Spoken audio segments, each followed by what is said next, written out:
Welcome to HS24 news. నేను జగదీష్. రాష్ట్రంలోని యువతకు ఉద్యోగానికి కావాల్సిన నైపుణ్యాలు ఉన్నాయా లేవా అనే అంశంపై HS24 న్యూస్ పబ్లిక్ ఒపీనియన్ తీసుకుంది. దానికి సంబంధించిన వీడియో ఇప్పుడు మనం చూద్దాం. యువత ఎంతోమంది కష్టపడి చదువుకొని ఎన్నో స్కిల్ సెట్లో ట్రైనింగ్ తీసుకుంటున్నప్పటికీ కూడా ఎంప్లాయ్మెంట్ అనేది చాలా కరువు అయిపోయింది. ఎక్కడ కూడా ఎంప్లాయ్మెంట్ దొరకని పరిస్థితి ఏర్పడుతుంది. ఒక పక్కన చదువుకి దూరమై ఉన్న యువత ఒక పక్కన ఉంటే, చదువుకొని కూడా ఏ రకమైన ఎంప్లాయ్మెంట్ లేక ఇబ్బందులు పడుతున్న యువత కూడా ఉన్నారు. ఈ అన్ఎంప్లాయ్మెంట్ అనేది కేవలం మన దేశానికే పరిమితం కాదు, మన రాష్ట్రానికే పరిమితం కాదు, ప్రపంచవ్యాప్తంగా కూడా ఈ రకమైన అన్ఎంప్లాయ్మెంట్ అనేది కనిపిస్తుంది. అయితే దీనికి ముఖ్యమైన కారణంగా కనిపించేది ఏంటంటే చీప్ ఎంప్లాయ్మెంట్ వైపు ఈరోజు కార్పొరేట్ సెక్టర్ అంతా కూడా వెళ్ళిపోవడం, ప్రభుత్వ రంగ సంస్థల యొక్క జోక్యం అనేది బాగా ప్రభుత్వాలన్నీ కూడా తగ్గించడం వల్ల ఇలా జరుగుతుంది. ఇప్పుడు ఫర్ ఇన్స్టాన్స్ మనం చూసుకుంటే 1,00,000 మందికి పరోక్షంగా కానీ ప్రత్యక్షంగా కానీ ఎంప్లాయ్మెంట్ కల్పించే ఒక్క కంపెనీ కూడా ఎక్కడ ఉండదు. కానీ ఆల్రెడీ ఎంప్లాయ్మెంట్ కల్పిస్తున్నటువంటి విశాఖపట్నం స్టీల్ ప్లాంట్ లాంటి కంపెనీని ఈరోజు ప్రైవేటైజ్ చేస్తామని చెప్పి కేంద్ర ప్రభుత్వం ప్రకటించింది. విశాఖపట్నం స్టీల్ ప్లాంట్ ప్రైవేటైజ్ చేస్తే ఇమీడియట్ గా 10,000 మంది పర్మనెంట్ ఎంప్లాయీస్, మరో 20,000 మంది టెంపరీ ఎంప్లాయీస్, దాన్ని నమ్ముకొని బతుకుతున్న మరో 1,00,000 మంది కూడా అందులో ఎంప్లాయ్మెంట్ కోల్పోతారు. అంటే ఉన్న నిరుద్యోగం చాలన్నట్టు మళ్ళీ కొత్తగా నిరుద్యోగుల్ని తయారు చేసినట్టు అవుతుంది. రెండోది, ప్రైవేట్ కంపెనీ ఎప్పుడైతే అక్వైర్ చేస్తుందో ఇప్పుడు అక్కడ ఉండే ఎంప్లాయీస్ కి ఒక్కొక్కరికి కూడా వాళ్ళ పనికి తగ్గట్టు 80,000, 70,000, ₹1,00,000 వరకు కూడా జీతాలు ఉన్నాయి. వీళ్ళకి డబ్బులు వస్తే ఏమవుతుంది, అది తీసుకొచ్చి మళ్ళీ వాళ్ళు విశాఖపట్నం స్టీల్ ప్లాంట్ లో ప్రతి నెల కూడా అక్కడ ఉండే ఎంప్లాయీస్ కి 300 కోట్లు జీతాల రూపంలో ఇస్తారు. 300 కోట్లు వాళ్ళు మళ్ళీ మార్కెట్ లో ఖర్చు పెడతారు కాబట్టి వివిధ రకాలైన ఎంప్లాయ్మెంట్స్ వస్తూ ఉంటాయి. ఈరోజు ఇన్ఫార్మల్ ఎంప్లాయ్మెంట్ చాలా ఎక్కువగా పెరిగిపోయింది. ఎందుకు, ఈరోజు స్విగ్గీ అని, జొమాటో అని గిగ్ వర్కర్స్ ఎక్కువ మంది అయిపోయారు. వీళ్ళకి ఏంటంటే వీళ్ళందరూ కూడా డిగ్రీలు, ఎంటెక్లు, బీటెక్లు చేసిన వాళ్ళే. కాకపోతే ఏంటంటే వాళ్ళకి తగ్గ ఎంప్లాయ్మెంట్ దొరకపోవడం వల్ల ఇబ్బంది పడుతున్నారు. మనకు ఏదైతే కొత్తగా టెక్నాలజీ మనం కనిపెడుతున్నామో ఈ టెక్నాలజికల్ అడ్వాన్స్మెంట్ మానవుల అభివృద్ధికి పనిచేయాలి. అంటే ఇప్పుడు ఫర్ ఎగ్జాంపుల్ ఇంతకుముందు కంప్యూటర్లు ఉండేవి కాదు, మనం ఫైల్స్ లోనే అన్ని కూడా దాచిపెట్టుకున్నాం. ఈ ఫైల్స్ తో పనిచేసేటప్పుడు 8 గంటలు పట్టినప్పుడు కొత్తగా కంప్యూటర్స్ వస్తే ఏం చేయాలి, ఆ 8 గంటల పని విధానం కూడా 4 గంటలు చేసి, ఎందుకంటే లాభాలు అయ్యే వస్తాయి, ఆ పని చేసేటప్పుడు వచ్చే లాభం అదే, దాన్ని 4 గంటలు పని చేసి 4 గంటలు ఫ్రీగా ఉండేటట్టు మనం ఇవ్వాలి. లేదా ఇంకో 4 గంటలు వేరే వాళ్ళకి ఎంప్లాయ్మెంట్ ఇచ్చేలాగా ఉండాలి. కానీ ఏం చేస్తున్నారు, కంప్యూటర్స్ వచ్చిన తర్వాత ఇందులో ఉండే సగం మంది వర్కర్స్ తీసి మళ్ళీ అదే 8 గంటలు వాళ్ళ చేతే పని చేయించుకొని ఎక్కువ డబ్బులు, ఎక్కువ లాభాలు అనేవి కంపెనీలు ఆర్జిస్తున్నాయి. అంటే అల్టిమేట్ గా ఏం జరుగుతుందంటే వచ్చే డబ్బులన్నీ కూడా కంపెనీల దగ్గర కాన్సన్ట్రేట్ అయిపోతుంది. ఎవరైతే ఎంప్లాయీస్ ఉన్నారో వాళ్ళందరికీ కూడా ఏ రకమైన డబ్బులు కూడా లేకుండా పోతున్నాయి. ఇది ఎక్కువగా ఇబ్బంది పెడుతున్న విషయం. రెండోది, ఉపాధిని గవర్నమెంటే కల్పించాలి. ఎందుకంటే రైట్ అనేది, వర్క్ అనేది రైట్ ఒక పర్సన్కి ఎవరికైనా సరే. చదువు అనేది ఏదో తంటాలు పడి ఎలాగోలా కష్టపడి ఆటో డ్రైవర్ పిల్లల్ని కూడా ఎలాగోలా ప్రైవేట్ స్కూల్లో అక్కడ ఇక్కడ వేసే చదివించుకొని మంచి ర్యాంక్ వచ్చేలా చూసుకుంటున్నారు. కానీ ఆ తర్వాత వాళ్ళు రోడ్డు మీదకి వచ్చేసరికి ఉపాధి అనేది కరువు అయిపోతుంది. ఈ ఉపాధి కావాలనుకునేటప్పుడు గవర్నమెంట్స్ కంపెనీస్ జస్ట్ తీసుకొని రావడం కాదు, ఇక్కడే కంపెనీస్ ఏర్పాటయ్యేలా చూడాలి. ఈ రోజు అమెరికా నుంచి అక్కడ జనాలు ఎక్కువైపోయారు, మాకు అక్రమంగా వచ్చేసరి చెప్పి బేడీ లేసి మరి అక్కడి నుంచి పంపిస్తున్నారు చాలా దారుణంగా. మరి ఇప్పుడు మోడీ గారు వెళ్ళి అక్కడ ట్రంప్ గారికి షేక్ హ్యాండ్ ఏ ముఖం పెట్టుకొని ఇస్తున్నాడు అనేది మనకు అర్థం కావట్లేదు. అట్లీస్ట్ వాళ్ళని గౌరవప్రదంగా అయినా సరే వెనకాల పంపించే పని జరగట్లేదు. వీళ్ళు ఎక్కడి నుంచి వెళ్ళారంటే కారణం ఏంటి, ఆ కారణాన్ని మనం భుజాన్ని వేసుకోవాలి. ఈ రోజు ఇక్కడ నుంచి అక్రమంగా వెళ్ళి అక్కడ డబ్బులు సంపాదించడానికి వెళ్తున్నారంటే ఇక్కడ డబ్బులు సంపాదించడానికి అవకాశాలు లేక అక్కడికి ఎలవోకలకు వెళ్ళి పని చేస్తున్నారు. అంటే అది సిగ్గుమాలిన విషయం. అంటే మన ప్రభుత్వం వచ్చి 15 సంవత్సరాలు అవుతున్నప్పటికీ కూడా ఎప్పటికీ కూడా ప్రజలు ఈ రకంగా ఆలోచిస్తున్నారంటే అర్థం చేసుకోవాలి. ఈ రోజు రాజకీయాలు చాలా దారుణంగా తరలిపోయాయి. యువతను అందరినీ కూడా డైవర్ట్ చేసే ప్రయత్నం చేస్తున్నారు. ఈ నిరుద్యోగతకు గురైన యువత అందరూ కూడా ఈరోజు డ్రగ్స్ కి, గంజాయికి బానిసలు అయిపోతా ఉన్నారు. లేదా ఈ మతోన్మాదాన్ని రెచ్చగొట్టి హిందుత్వానో లేకపోతే ఇంకొకటనో వాళ్ళందరినీ కూడా ఈ గుళ్ళు వెంపట, మసీదులు వెంపట, వీటి వెంపట తిప్పడం, రాజకీయాల వరకు వాళ్ళని వాడుకోవడం అనేది జరుగుతుంది. ఈ ఎంప్లాయ్మెంట్ ఎప్పుడైతే జనాలకు వచ్చేస్తుందో, యూత్ కి ఎప్పుడైతే ఎంప్లాయ్మెంట్ కలుగు చేస్తుందో ఆటోమేటిక్ గా ఈ అన్నిటి నుంచి కూడా డైవర్ట్ అవుతారు.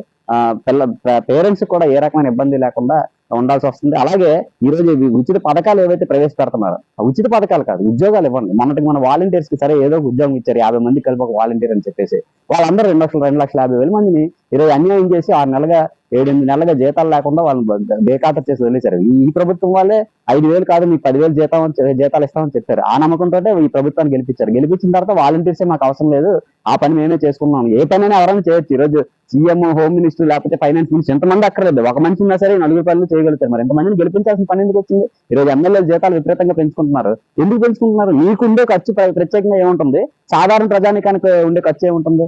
ఈ రోజు మినిమం వేజెస్ రివైజ్ చేసి కొన్ని సంవత్సరాలు అయిపోతుంది. ఈ మినిమం వేజ్ 26,000 మినిమం ఉంటేనే ఈ రోజు ఒక సగటు మనిషి బతకగలడని చెప్పేసి ఆ సర్వేలు చెప్తున్నాయి. సర్వే చేస్తే ఏ రకంగా బతుకుతారు? ఒకటి, ఎంప్లాయ్మెంట్ అనేది కల్పించాలి. రెండు, ఈ ఎంప్లాయ్మెంట్ ని కూడా కార్పొరేట్లకు దారదత్తం చేసి చీప్ లేబర్ కింద వాళ్ళు వర్క్ చేసుకొని 20 గంటలు 12 గంటలు 16 గంటలు పని చేయించుకొని 12,000 15,000 జీతాలు ఇచ్చేది కాకుండా మంచి గౌరవప్రదమైన జీతం వాళ్ళకి ఇచ్చేలాగా మన ప్రభుత్వ వాళ్ళందరూ కృషి చేయాలి. అలాగే ఎడ్యుకేషన్ ఏదైతే ఉందో క్వాలిటీ ఎడ్యుకేషన్ అనేది వాళ్ళకి ఇప్పించాలి. స్కిల్ డెవలప్మెంట్ అనేది కూడా గవర్నమెంట్ బాధ్యతే. ఏదో పెట్టేసాం సెంట్రల్ పెట్టేసాం అన్నట్టు ఉండకూడదు. ఆ స్కిల్ డెవలప్ అయిన తర్వాత వాళ్ళకి ఎక్కడైనా అప్రెంటిస్ కలిగించడం, ఆ తర్వాత వాళ్ళ ఉద్యోగంలో ఎక్వైర్ చేసుకునేలాగా ఒక సిస్టమాటిక్ ప్రాసెస్ అనేది గవర్నమెంట్ తీసుకొస్తే ఆటోమేటిక్ గా ఉద్యోగస్తులు కూడా నిరుద్యోగులు కూడా ఏ రకమైన ఇబ్బంది ఉండదు. అలాగే గిగ్ వర్కర్స్ ఎవరైతే పనిచేస్తున్నారో వాళ్ళకి కూడా చట్టపరమైన రావాల్సిన వాళ్ళకి ఉపాధి ఏదైతే ఉందో అది కల్పించాలి. ఎందుకంటే ఈరోజు వాడికి ఎంప్లాయ్ ఎవడో తెలియదు, ఎంప్లాయర్ ఎవడో తెలియదు. అతను వస్తాడు, యాప్ డౌన్లోడ్ చేసుకుంటాడు, పని చేస్తాడు, వెళ్ళిపోతాడు. వాడికి కావాల్సిన డబ్బులు రెడీ చేసుకుంటాడు. రేపు మీకు యాక్సిడెంట్ అయినా సరే వాడికి ఈఎస్ఐ ఫెసిలిటీ ఉందా లేదా, లేకపోతే ఇదే పని కంటిన్యూ చేస్తే వాడి పిఎఫ్ ఈ ఫెసిలిటీస్ అన్ని ఏముండవు. అలా లేనప్పుడు ఖచ్చితంగా గవర్నమెంట్ దీన్ని ఖాతరు పెట్టుకొని వాళ్ళకి ఏ రకంగా హెల్ప్ చేయాలనేది కూడా వాళ్ళు చూస్తే అప్పుడు మనకి నిరుద్యోగత అనేది తగ్గే అవకాశం ఉంది. తమ్ముడు, మన రాష్ట్రంలో యువతకు ఉద్యోగానికి కావాల్సిన నైపుణ్యాలు ఉన్నాయంటారా లేవంటారా? ఉన్నాయన్న. ఇక్కడ ఉంటే ఉద్యోగాలు ఎందుకు రావట్లేదు? ఎందుకంటే నోటిఫికేషన్ గవర్నమెంట్ ఇలా చాలా మంది ఉన్నారన్న. మా ఊర్లో కూడా 10 మంది మెరిట్ స్టూడెంట్స్ ఉన్నారు ఫుల్గా. మరి ఎందుకు వెయిటింగ్ ఫర్ ది నోటిఫికేషన్. ఈ నోటిఫికేషన్ లేక మాలట్ కుర్రోళ్ళు ఇక్కడ మన రాష్ట్రాన్ని వదిలేసి బయట రాష్ట్రం తెలంగాణకి వెళ్ళి హైదరాబాద్లో దగ్గర కూడా 60% పీపుల్స్ మన ఆంధ్ర వాళ్ళు ఉన్నారు. వెళ్ళి ఒకరి కింద మేము జాబ్ చేయాల్సి వస్తుంది. ఒక సెలవు అడుక్కొని ఏమడుకోవాలి ఆలోచించి మీకు గట్టి లేక మా దగ్గర బతుకుతారు అని అంటారు. అదే మన గవర్నమెంట్ దీని మీద దృష్టి పెట్టిందంటే మాలాంటి వాళ్ళు ఎంతో మంది సెటిల్ అవుదాం అని మేము వెయిటింగ్ చేస్తాం. మనకి ఇప్పుడు అవును, నిజమే మీరు అనేది కరెక్టే. ఏ గవర్నమెంట్ వచ్చినా సరే ఉద్యోగ కల్పిస్తామంటారు. నోటిఫికేషన్ అట్లీస్ట్ 2 సంవత్సరాలకు ఒకసారి నోటిఫికేషన్ తీసినా సరిపోద్ది. ఇంకేస్ వాళ్ళకి కావాల్సిన స్కిల్స్ మా దగ్గర లేకపోతే స్కిల్ డెవలప్మెంట్ ఇంకా డెవలప్ చేసి మాలాంటి వాళ్ళకి వాళ్ళకి కావాల్సిన స్కిల్స్ అన్ని ఇప్పించేసి ట్రైనింగ్ ఇప్పించేసి అప్రెంటిస్షిప్ లాంటివి పెట్టి గవర్నమెంట్ రిక్రూట్ చేసుకుంటే ఎంతమంది యువత రోడ్డు మీద తిరగాల్సిన అవసరం అనేది ఇప్పుడు ఉండదు అనమాట. ఇలా చాలా మంది ఊరికి ఒకరే ఇద్దరని కాదండి. రీసెంట్ గా రిలీజ్ అయిన 10th వాళ్ళ నుంచి ఇప్పుడు 2010 10th బ్యాచ్ వాళ్ళ వరకు అందరూ ఖాళీ తిరుగుతారు రోడ్ల మీద. ఎవరు చదువు లేని వాళ్ళు బిజినెస్ మ్యాన్లు అయిపోతారు. వాళ్ళందరూ కోల్ ఫారంలను పెట్టుకుంటారు, వుడెన్ కల్చర్ ఇవన్నీ ఎన్నో కంపెనీలు పెట్టుకుంటారు. వాళ్ళ కింద మేము పని చేయాల్సి వస్తుంది చదువుకొని కూడా. వాళ్ళు మమ్మల్ని తిట్టాల్సిన రోజులు ఈ రోజు వస్తాయి అనమాట. అదే గవర్నమెంట్ దీని మీద దృష్టి పెట్టి వాళ్ళు కనుక మనకు నోటిఫికేషన్ టైం టు టైం తీసి వాళ్ళు time to time recruitment process కానీ కరెక్ట్ జరిగినట్లయితే ఈ సిచ్యువేషన్ అనేది మన ఆంధ్రప్రదేశ్లో ఉండదు. సార్, మన రాష్ట్రంలోని యువతకు ఉద్యోగానికి కావాల్సిన నైపుణ్యాలు ఉన్నాయంటారా లేవా? ఎందుకు లేవు? లేకుండానే ఎంతోమంది ఈ ప్రజలు లాగా ఉంటారా? కాకపోతే చాలామంది ఊళ్ళల్లోని గ్రామాల్లోని పరిమితమైపోయింది. అంటే ఉద్యోగాలు లేవాలంటే కేవలం సొసైటీ ఫాల్ట్ అండి. అది కేవలం అదే గవర్నమెంట్ కానీ రాజకీయ నాయకులు కానీ అదే చదువుకున్న వాళ్ళు ఆలోచించాలి. అది నైపుణ్యత లేకుండా కూడా సృష్టించాలి. జాబ్ అనేది పని అనేది కల్పించాలి. అది ధర్మం. మనిషి అనేది కూడా పుట్టాలి, చదువుకోవాలి, ఉద్యోగం చేయాలి. ఎందుకంటే మరి భార్య భర్తలు పోషించుకోవడానికి ఏముందండి? తరతరాలుగా పనులు చేసుకుని రాళ్ళు కొట్టుకుని రెప్పలు కొట్టుకుని ఇదే గేదెలు ఆవులు కాసుకుని బతకడమేనా? మరి వాళ్ళకి నైపుణ్యత కలిగించాల్సింది కదా. అవునండి, తయ్య తల్లిదండ్రులైనా సరే నా కొడుకు ప్రయోజకుడు అవ్వాలనే కదా. అంతే కదా. ఇప్పుడు నేను ఉన్నాను బీఎస్సీ కంప్యూటర్స్ అని. నేను బట్టల షాపులో చేశాను, ఫోటో షాప్లో చేశాను, జెరాక్స్ మిషన్ లో జాబ్ చేశాను, సిమ్మిల్ అమ్మాను, రోడ్ సైడ్ చెప్పులు కూడా అమ్మాను. ఏదో కాస్త ఇన్నేళ్ళకి దగ్గర నా డిగ్రీ అయిపోయి 13 సంవత్సరాలు అయిన తర్వాత నేను ఇప్పుడు ఈ స్టూడియో పెట్టుకోగలిగాను. ప్రయత్నించారా మీ జాబ్ కోసం? ప్రయత్నం చేసి అలసిపోయి భార్య భర్తల దగ్గర పిల్లలు పోషించుకోవడానికి వేరే అవకాశాలు లేక తప్పని పరిస్థితులు చేయవలసి వస్తుందండి. మా చదువుకున్న చదువులకి చేస్తున్న జాబులకి సంబంధమే లేదు. కానీ తప్పదు, మనసు చంపుకొని మనసు ఇష్టం లేకపోయినా కూడా డబ్బుల కోసం ఏ పనైనా చేయాలి కదా. అదే గవర్నమెంట్ కనుక దృష్టి పెట్టి ఇలాగ నైపుణ్యం ఉన్న పిల్లలు స్టూడెంట్స్ ని గుర్తించి సరైన అవకాశాలు కల్పిస్తే ఖచ్చితంగా యువత మంచి అభివృద్ధి చెందుతుంది. దానివల్ల ఆ ఊరు అభివృద్ధి చెందుతుంది. గ్రామాలు అభివృద్ధి చెందాలంటే ఎక్కడ వస్తాయండి? గవర్నమెంట్ నిధులు ఇవ్వగలదా? అదే చదువుకున్న పిల్లలు ఎంప్లాయీస్ ఉంటే అందరూ ఒక్కొక్క చేసుకుని ఒక పని చేయగలుగుతారు. అంటే గవర్నమెంట్ పని చేసిన దానికి ఇంకో పని పిల్లలు చేయగలరు. ఉద్యోగం ఉంటేనే కదా, డబ్బు ఉంటేనే కదా చేయగలరు. ఏదైనా డబ్బు దానివల్ల లేకపోతే ఎవరు చేయగలరు? నాకు వచ్చిన రూపాయి నా పిల్లలకి నాకే ఖర్చు పెట్టుకుంటాను కానీ ఊరికి సొసైటీకి ఎందుకు పెట్టాలనుకుంటాను? ఏ తల్లిదండ్రి అయినా సరే నా పిల్లడు ప్రయోజకుడు అవ్వాలి, మమ్మల్ని బాగా చూసుకోవాలి, ఉద్యోగం నా పిల్లలు పడకూడదు, నేను బతికిన నా పిల్లలు బతకూడదు, Yes. నేను తిన్న నా పిల్లలు తినకూడదు. ఏ పేరెంట్ అనేది ఆలోచిస్తారు. పేరెంట్స్ అలాగే ఆలోచిస్తారు, నేను అలాగే ఆలోచిస్తాను. కాబట్టే చూశాను, ప్రయత్నించాను, ఇంకా లాభం లేదని చెప్పి ఏ పని దొరికితే ఆ పని చేశాను.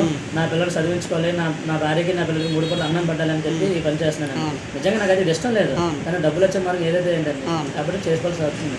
ఇలా ఎంతో మంది పిల్లలు చదువుకొని ఉద్యోగాలు లేక, అవకాశాలు లేక ఏయో పనులు చేసుకుని తప్పుడు కార్యక్రమాల్లో వెళ్ళిపోయి, తప్పుడు మార్గాల్లో వెళ్ళిపోయి, గేదెలు కాసుకుని పని ఇష్టం ఉన్న లేకుండా పనులు చేసుకొని, అమ్మ నాన్నకి చెప్పలేక, రూముల్లో రెంట కట్టుకోలేక ఎంతో మంది బాధపడుతున్నారండి. నాకు కళ్ళతో చూసాను వాళ్ళందరినీ. వీటన్నిటికీ కేవలం ఏ గవర్నమెంట్ అయితే రానివ్వండి, వచ్చిన ఏ గవర్నమెంట్ అయినా కూడా అవగాహన కల్పించాలి. ఒకవేళ నైపుణ్యం లేకపోతే వదిలేస్తారా? కల్పించాలి. వాళ్ళకి ఉత్తీర్ణత కల్పించాలి, గవర్నమెంట్ ఉద్యోగాలు కల్పించాలి, పని కల్పించాలి. అది రూపాయి 2 రూపాయలు కాదండి. ఒక ఫ్యామిలీ బతికే జీతం ఇస్తే చాలు, లక్షల అవసరం లేదండి. వాడికి ఉద్యోగం కల్పించి మేము ఉన్నాము, వాళ్ళు ఒక రూపాయి ఇవ్వచ్చండి, ఎన్ని రోజులు ఇస్తారండి మీరు. కానీ అలా కాదండి, ఒక పర్మనెంట్ సొల్యూషన్ కావాలి. అది చదువుకున్న పిల్లలకి ఇవ్వమంటున్నానండి, అందరికీ ఇవ్వవసరం లేదు. అదే ఈ గవర్నమెంట్ ఏమంటుంది, ఎలక్షన్ లో పోటీ చేసినప్పుడు మీకు ఉద్యోగాలు ఇస్తాం, గవర్నమెంట్ వచ్చామో చెప్పి మాట్లాడండి అంటారు, గెలుస్తారు, తర్వాత కనిపించరు. మరి మేము ఎవరన్నా అడగలండి, మేము ధర్నాలు చేస్తే ఎవరన్నా చూస్తారా? మేము కష్టపడితే ఎవరన్నా చూస్తారా? అదే నాయకులు పవర్ మీద వెళ్తే మాత్రం 100 వీడియోలు వస్తాయి. మేము ఆకలితో చేస్తున్నారు చాలా మంది జనాలు, డబ్బు లేక గిట్టుబడి లేక రైతులు ఆత్మహత్యలు చేసుకున్నారు. ఒక వీడియో వచ్చి చూపిస్తుందా? చూపించండి. అదే ఒక ఎమ్మెల్యే అంతా రోడ్డు మీద వెళ్ళిపోతే పరిగెలాడతారు, వాళ్ళ ఇంట్లో ఎవరైనా కాల్ జరిగితే పరిగెలాడతారు. ఇవన్నీ కామన్ అండి. ప్రతి ఒక్క ఇంట్లో చదువుకున్నవే ఉన్నారు, ఖచ్చితంగా ఉన్నారు. చాలా మార్పు వచ్చింది. చదువుకొని మళ్ళీ వాళ్ళని రైతులు చేయకండి. దయచేసి నేను ఎంత చదువుకున్నా వేస్టే. మా ఆస్తులు అంతస్తులు అమ్ముకొని కష్టపడి పిల్లలు చదివించి అప్పుల పాలు అయిపోయి లోన్లు తెచ్చి పిల్లలు చదివేస్తున్నారు. ఆ నమ్మకాన్ని జనాల దగ్గర తీసేయకండి. నేను చదువుకుంటే జాబ్ వస్తుంది, పిల్లలు చదివిస్తే మంచి పొజిషన్లో ఉండాలనే నమ్మకాన్ని గవర్నమెంట్ ఖచ్చితంగా కల్పించాలి, ఆ నైపుణ్యత కలిగజేయాలి ఖచ్చితంగా. అది నా కోరిక. నేనే ఎగ్జాంపుల్ అండి మీకు. నేను ఎన్నో ప్రయత్నాలు చేసి చేసి చేసి అందరితో మాట్లాడి నన్ను అందరూ మాస్టర్ అని పిలిచేవారు. నాకు నేను మాస్టర్ అయిపోతానని చెప్పి మా ఊళ్ళో అందరూ అనుకునేవారు. చివరికి ఫోటో స్టూడెంట్ నేను తలదించుకోలేక, తలెత్తుకోలేక, బతకబతుకుతున్నాను. మీరు అన్నది కరెక్టేనండి. ఎంతో చదువులు చదివినప్పుడు కూడా ఏం చదువుకోలేంటే పెద్ద పెద్ద షాపులు పెడితే ఆ షాపులో పనిచేసుకోవాల్సిన పరిస్థితి వచ్చింది ఈ రోజు. మరి నేను కూడా చేశానండి. నాకు డిఎస్సీ కంప్యూటర్ బట్టల షాప్లో చేతులు కట్టుకుని రాత్రి ఉదయం 10 గంటలకి రాత్రి 11 గంటల వరకు బట్టలు మడత పెట్టుకొని నా కాళ్ళు వాచిపోయి రాత్రి 11 గంటలకు వస్తే మా ఆవిడ ఏడ్చేదండి. ఇంటికి వచ్చేసరికి మనకి ఎవరైనా సలం కొట్టాలి, కానీ మన వెళ్ళి ఎవరికో సలం కొడుతున్నాం. వాడికి చదువులే సంధి ఉండదు, కేవలం డబ్బు అధికారమైన దీంతో వాళ్ళు షాపులు కట్టడాలు, వాళ్ళ దగ్గరికి వెళ్ళి మేము బానిసలుగా బతకడాలు, మా ఎనర్జీ అంతా, మా శక్తిని అంతా అలాంటి వాటిని దారిపోసేస్తున్నామండి. అదే మాకు ఒక మంచి నైపుణ్యత కలిగించి, మంచి జాబ్ ఇచ్చి, మంచి అవకాశం ఇస్తే గవర్నమెంట్కి, సొసైటీకి మేము ఏదో యువతకు ఉపాధి అవకాశాలు కల్పించాలి. యువతకి ఏదైతే ఉపాధి అవకాశాలు కల్పించకపోవడం కారణంగా నిరుద్యోగం చాలా విపరీతంగా పెరిగిపోతున్న పరిస్థితి ఉంది. అలాగే వాళ్ళ కుటుంబాలు కూడా ఇబ్బందుల్లో ఉంటున్న పరిస్థితి ఉంది. ఎక్కడన్నా అభివృద్ధి జరుగుతుంది అనేసి అంటే అక్కడ మానవ వనరులు పూర్తిగా వినియోగింపబడితేనే అక్కడ అభివృద్ధి జరుగుతుంది అని చెప్పి నా మాట కాదు, మేధావుల మాట ప్రకారం మన దగ్గర ఉన్న ఏవైతే మానవ వనరులు, యువశక్తి ఉందో ఇదంతా దేశ అభివృద్ధికి, రాష్ట్ర అభివృద్ధికి ఉపయోగపడాలని చెప్పేసి ఈ సందర్భంగా నేను ఆకాంక్షిస్తా ఉన్నాను. ఏదైతే రాష్ట్రంలో పోస్టులు ఉన్నాయో, పోస్టులు ఖాళీలు ఏపీపీఎస్సీ కానీ, ఎస్ఎస్సి కానీ, ఆర్ఆర్బి కానీ, ఈ సంస్థలన్నీ కూడా ఏవైతే ఖాళీలు ఉన్నాయో వాటి వెంటనే క్యాలెండర్ ప్రకటించాలి. క్యాలెండర్ ప్రకారం జాబ్ పోస్టులు భర్తీ చేయాలి. 2,37,000 పోస్టులు ఖాళీలు ఉన్నాయని చెప్పి ప్రభుత్వ లెక్కలు చెప్తున్నా తీసిన పోస్టుల సంఖ్య చాలా దారుణంగా తక్కువగా ఉంది. మా ప్రభుత్వం అధికారంలోకి వస్తే మొదటి సంతకం డిఎస్సి అనేసి చెప్పడం జరిగింది. కానీ డిఎస్సి పోస్టులు ఇప్పటికీ కూడా భర్తీ చేసిన పాపాను పోలేదు. దీని పర్యవసానంగా పాఠశాలల్లో ఈరోజు విద్యార్థులకి చదువు కూడా సరిగ్గా అందే పరిస్థితి ఉండట్లేదు. పర్మనెంట్ టీచర్స్ ఏర్పాటు ప్రక్రియ పూర్తి కాకపోవడంతో విద్యారంగం కూడా ఈరోజు కుంటిపడిపోతున్న పరిస్థితి ఉంది. కాబట్టి వెంటనే డిఎస్సిని పూర్తి స్థాయిలో భర్తీ చేసి ఆ పోస్టులు ఫిలప్ చేయాలని చెప్పేసి సందర్భంగా, అదే సందర్భంలో గ్రూప్ పోస్టులు, కానిస్టేబుల్ పోస్టులకు ఈవెంట్స్ నిర్వహించి పూర్తి స్థాయిలో వాళ్ళకి కూడా ఉపాధి కల్పించాల్సిన అవసరం ఉన్నా కానీ ఇప్పటికీ కూడా వాళ్ళకి ఈవెంట్స్ పూర్తి చేయలేదు. వెంటనే కానిస్టేబుల్ పోస్టుల భర్తీకి ఈవెంట్స్ పూర్తి చేసి వాళ్ళకి పోస్టింగ్లు ఇవ్వాలని చెప్పేసి కూడా కోరుతున్నాం. ఏదేమైనా మన దగ్గర అభివృద్ధి జరగాలి అనేసి అంటే యువతకు ఉపాధి అవకాశాలు కల్పించాలి, నిరుద్యోగాన్ని రూపుమాపాలి. అప్పుడే మన దగ్గర అభివృద్ధి జరుగుతుంది. ఆ రకమైన అభివృద్ధి ఈరోజు యువతకు ఉపాధి అవకాశాలు కల్పించడం ద్వారా మాత్రమే జరుగుతుందని చెప్పేసి సందర్భంగా తెలియజేస్తూ, భవిష్యత్తులోనైనా ఏవైతే సంస్థలు ఉన్నాయో ఈ సంస్థల క్యాలెండర్ ప్రకటించి ఉద్యోగాలు భర్తీ చేయాలని చెప్పేసి సందర్భంగా కోరుతూనే, మరొక విషయం, దేశంలో మేము అధికారంలోకి వస్తే సంవత్సరానికి 2 కోట్ల ఉద్యోగాలు ఇస్తామని చెప్పి నరేంద్ర మోడీ గారు చెప్పారు. మరి ఆ లెక్కను చూస్తే ఇప్పటికి కోట్లాది ఉద్యోగాలు వచ్చి ఉండాలి. కానీ దేశంలో రోజు రోజుకి నిరుద్యోగం పెరిగిపోతుంది తప్ప ఏడాదికి 2 కోట్ల ఉద్యోగాలు అన్న హామీ భర్తీ చేసిన పాపాను పోలేదు. వెంటనే కేంద్ర ప్రభుత్వం దృష్టి సారించి ఈ ఉద్యోగాల భర్తీకి పరిష్కార మార్గాలు చేపట్టాలని చెప్పేసి సందర్భంగా తెలియజేస్తే, అదే సందర్భంలో విశాఖపట్నంలో railway zone, Andhra Pradesh railway zone వస్తే ఇక్కడ ఆర్ఆర్బీ ఏర్పాటు అవుతుంది, ఇందులో ఉపాధికి అవకాశాలు వస్తాయని చెప్పేసి ఆశపడ్డారు. కానీ ఇక్కడ వాల్తేరు డివిజన్ తో కూడిన రైల్వే జోన్ కాకుండా వాల్తేరు డివిజన్ ఒరిస్సాకు అప్పచెప్పేసే పరిస్థితి ఉంది. దీనివల్ల కూడా ఇక్కడ ప్రాంతం అభివృద్ధి కాకుండా ఉండిపోయే పరిస్థితి ఉంది. కాబట్టి పూర్తిగా వాల్తేరు డివిజన్ తో కూడిన రైల్వే జోన్ ఏర్పాటు చేసి ఏదైతే రైల్వే ప్రమాదాలు విపరీతంగా జరుగుతూ ఉన్నాయి, రైల్వే ప్రమాదాలు నివారించాలి అనేసి అంటే దాని రక్షణ కోసం చర్యలు చేపట్టాలి. దాంట్లో ఉద్యోగులు ఎవరైతే రిటైర్మెంట్ అవుతున్నారో వాళ్ళ వయో పరిమితి 62 సంవత్సరాలకు మార్చిన పరిస్థితి ఉంది. అలా కాకుండా కొత్త వాళ్ళకి అవకాశాలు కల్పించాలి. రైల్వే రిక్రూట్మెంట్ బోర్డు కూడా ఆలోచించి వెంటనే పోస్టులు భర్తీ చేయాలని చెప్పి సందర్భంగా కోరుతా ఉన్నాం.